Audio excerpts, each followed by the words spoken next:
be the glory.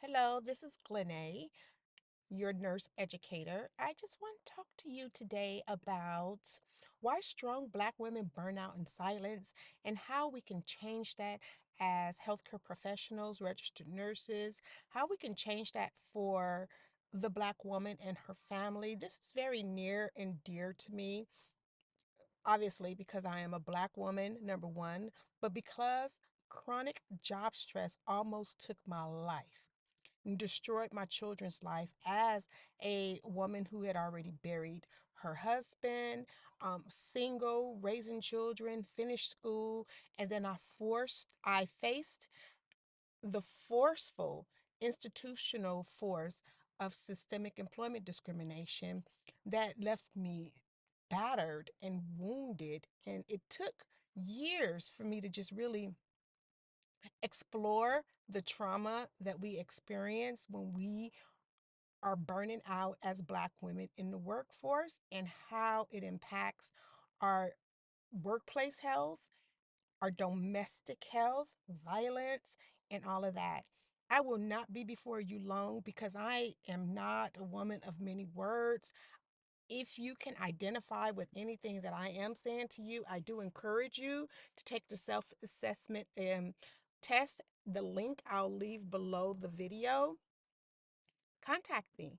Let's connect. Let's see how you can finally get the healthcare help, the workplace help that you need with chronic stress. So you can quit looking and being described as an angry Black woman because your cortisol levels are remaining high. So that people can quit talking about Black women, talking about you, and not offering you a piece of advice that is doable, that is affordable, that is sustainable.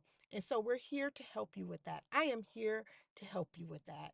So the title of this video is Why Do Strong Black Women Burn Out in Silence and How We Can Change That. We burn out in silence because nobody cares. They always tell us, you're not alone. The only reason we're not alone is because the Spirit of God is with you.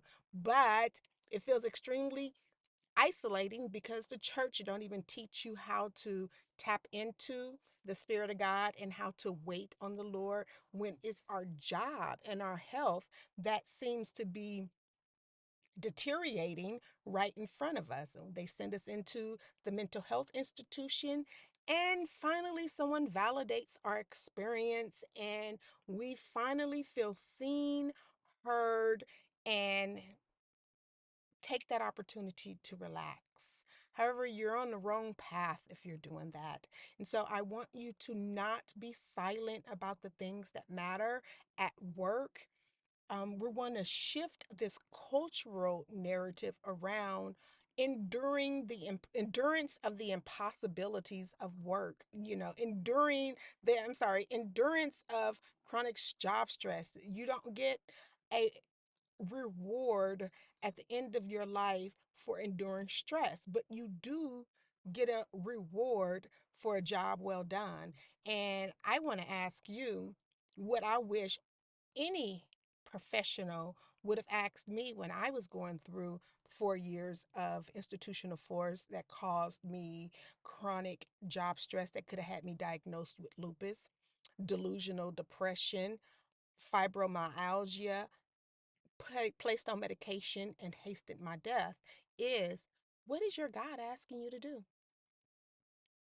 What is your God asking you to do? As a healthcare professional, that's very important to be asked, what is your God asking you to do? Because we all know, those of us who are followers of Jesus Christ, know that only Yahweh, only the Almighty God is the deliverer, the giver of health and equity.